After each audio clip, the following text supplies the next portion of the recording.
2021 QB class. When do we start getting worried? I didn't even prep you for this. I'm just throwing it at you. Lawrence, his win-loss record is now 4-18. Not great. TD interception 17-17 for his career. And since his really nice week 2, it seems like he's going backwards. You got Zach Wilson of the Super Bowl favorite New York Jets, who somehow 10 TDs, 13 picks for his career, and the Jets fans are terrified every time it's like 3rd and 8. Trey Lance is hurt. Fields, I just don't know if he's a starting quarterback. He's 11 TDs, 15 picks for his career. You have Trask and Mond and Book and Ellinger. No idea what happens with them. And the best 2 QBs so far, just statistically, have been Davis Mills and Mac Jones, who is currently in a QB battle with Bradley Zappi, who nobody knew who that was 4 weeks ago. Did we miss on this class? What are you worried about? I think we certainly missed a little bit. One of the main things about Lawrence coming out was that there was this kind of golden child next to Andrew Luck title that was dropped on him. And then you watch the Clemson offense that they ran there, and it's like bubble screens, RPOs. It wasn't grown up, right? And so a big part of Lawrence's transition was from a tools perspective, from an intangibles perspective, mentality perspective, and then the way he throws the ball and how it arrives. Yeah, it's all there, but like he's going to have to grow up into an NFL offense. He's going to have to transition more so than guys like Zach Wilson and Justin Fields. So that was not the narrative going in. But Wilson was like playing at least like a Shanahan-inspired offense, right? Fields was throwing like common NFL concepts. Lawrence was running a ton of college stuff. And then his first coach was Urban Meyer. And that just went so poorly, right? So this class, I don't feel like we missed on it too much in terms of the talent. But the lessons we're going to learn about development are going to be really big, because you get Lawrence in that sort of a situation. You get Fields in Chicago, where like Fields looks not good, right? Like I was a huge Justin Fields fan. I hate the way he looked through the back half last year. I hate the way he looks through the first half this year. Like the Vikings game had nice moments. Washington game still had nice moments. Like there's stuff you want to hang your hat on, but the totality of it is poor. And then you look at what's been around him, and you're like, could I have dropped Johnny Unitas in here and he would have developed? You know what I mean? Like the context just does not foster the development of the quarterback. The line is breaking him. He's getting David Card. Like the charting services have checked, like, oh, the offensive line's playing well. Sure, but not really. And also Fields doesn't know how to behave behind an offensive line right now. He never learned how, right? And so you have so many stunted spots of development, Wilson and Lance with the injuries, that it feels more like a missed opportunity on this class as opposed to like we really missed on the talent. Yeah, with quarterbacks, especially the pedigree guys, it is crazy how they can just get broken. And we see it like in baseball, it happens with baseball closers, right? They're like going way back. The Red Sox had Calvin Schiraldi, who was throwing high 90s, was like everything, big, tall closer, durable. And the 86 playoffs happened, and he's just broken. He's just never the same after that. We've seen that over and over again. You see it in hockey, goalies. There'll be some goalie that has a bad playoff series or a bad postseason, and they just crater and they're never the same. Quarterbacks, like Carr's a good example. I feel like it happened a little bit with Baker Mayfield, because I think what made him, maybe physically, I don't know what kind of damage he's had, but that dude carried himself with a lot of confidence. And the guy in Carolina was like a broken man. And we've seen this over and over again with quarterbacks. I don't know where I stand on the Lawrence thing. I've lost money on the Jaguars 3 years in a row. Or 3 weeks in a row, and the Jags. And what was alarming to me just for the Lawrence future thing is I didn't really trust him. Yeah. He seemed a little discombobulated. I'm not sure about his choices. I thought he was going to be so athletic, moving around and just putting so much pressure on teams and it doesn't seem like that's really the case. I don't think his skill guys are that bad. ETN has been, I think, really bad. Like he's had big drops and bad moments for them for what you're expecting. But for the most part, I don't see the golden child thing with him.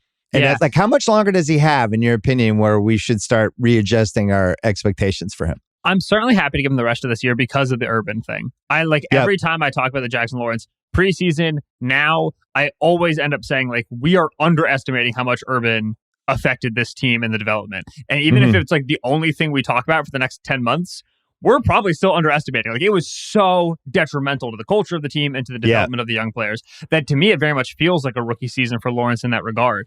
The improvements that they made in the skill position players are to his benefit. The improvement they made in the scheme is to his benefit. And you see some of that in how he plays. They do still need a little bit better speed, because right now they throw a lot 10 to 20 range, and they really don't throw past the 20. So they don't stretch the field as much as you like. So they do need a little bit more speed. But that point you make about Lawrence outside of the pocket, Lawrence mobility is so important, because all we ever said at Clemson was like, it'll surprise you. This guy will beat you with his legs. You don't realize how quick he is. And then he gets to Jacksonville, and for a year and a half, he's been a pocket passer. And it's like, he'll surprise you. He'll get on top of you. You don't know how quick he is. He needs to be moved outside of the pocket a little bit more. He needs to be more willing to run and extend and to tuck. And critically, he has to learn risk management. The number one issue with Lawrence right now is he spent all of his time in Clemson never getting burned. It never hurt. Even when he made his mistakes, they just trotted out a defensive first rounders and they just stopped whoever was opposing him, right? Like, save for like a national championship, it really was never a bad Lawrence game, a game where he made mistakes that hamstrung the team. So then you go to a 2nd and goal, 1 yard, 2 yards to gain against Houston, and there's no window. There's no throw. But he's never been burned before, so he throws it. He tries to jam it into the window because he's never hurt, right? And so now I think you start to experience that hurt. You start to learn what NFL speed is like, how NFL teams can punish you off of one mistake, and you start to learn how to manage risk. Managing risk is the number one thing a college quarterback has to learn in the NFL. What's worth it and what isn't? When is the juice worth the squeeze? And for somebody like Lawrence, who just always had premier talent at Clemson, to me, that's a learning process that should take his whole rookie year, which to me, this functionally is his rookie year. Yeah, I don't know what his comp is from what I've seen. I'm trying to think of other successful quarterbacks I've seen. Like, with his size, he does move. Like, when he rolls out, it feels like something good is going to happen.